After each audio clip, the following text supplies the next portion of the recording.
ఒకప్పుడు తెలుగులో top heroine గా రకుల్ ప్రీత్ సింగ్ ఓ వెలుగు వెలిగిన సంగతి అందరికీ తెలిసిందే. మహేష్ బాబు, ఎన్టీఆర్, అల్లు అర్జున్, రామ్ చరణ్ వంటి స్టార్ హీరోల సరసన నటించి మంచి గుర్తింపు దక్కించుకుంది.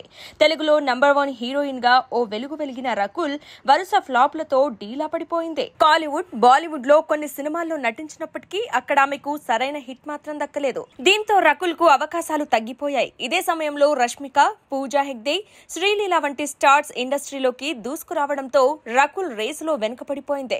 ఫోటోషూట్లు, జిమ్ వీడియోలతో గ్లామర్ గా కనిపించినా కూడా ఫలితం లేకుండా పోయింది. రకుల్ ప్రీత్ సింగ్ ఈ మధ్య తరచూ వార్తల్లో నిలుస్తున్నారు. ముఖ్యంగా పెళ్లి తర్వాత ఆమె సోషల్ మీడియాలో ఎక్కువగా కనిపిస్తున్నారు. ఇక రకుల్ వ్యక్తిగత జీవితానికి వస్తే జాకీ భగ్నానీ అనే వ్యక్తితో రకుల్ ప్రేమాయణం సాగించింది. 2 ఏళ్లు డేటింగ్ చేసిన వీరిద్దరూ గతేడాది ఫిబ్రవరి 21న పెళ్లి చేసుకుని ఒకటయ్యారు.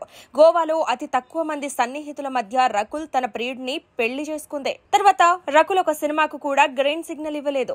ప్రస్తుతం రకుల్ చేతిలో ఒక్క సినిమా కూడా లేదు. ఇదిలా ఉంటే రకుల్ అబార్షన్ గురించి కొన్ని కీలక వ్యాఖ్యలు చేశారు. తాజాగా రకుల్ ఓ ఇంటర్వ్యూలో మాట్లాడుతూ అనుకోకుండా ప్రెగ్నెన్సీ వచ్చినప్పుడు అబార్షన్ చేయించుకోమని సులభంగా చెప్పేస్తారని, కానీ అది ఎంత కష్టమో ఎవరు అర్థం చేసుకోరని రకుల్ ఆవేదన వ్యక్తం చేశారు. స్కిన్ లేయర్ పీల్ చేస్తే ఎంత నొప్పి ఉంటుంది, అలాంటిది ఒక జీవితాన్ని శరీరం నుండి తొలగించమంటే శారీరక, మానసిక, భావోద్వేగమైన డ్రామా ఉండదా? దీని గురించి ఎవరు ఎందుకు మాట్లాడరు అని రకుల్ ప్రశ్నించారు. సైన్స్ ప్రకారం ఒక స్త్రీ శరీరం 2 మిస్క్యారేజ్లను మాత్రమే భరించగలదని, కానీ 5గురిలో 2 మహిళలు 3 నుంచి 5 అబార్షన్లు పొందుతున్నారని ఆమె వెల్లడించారు.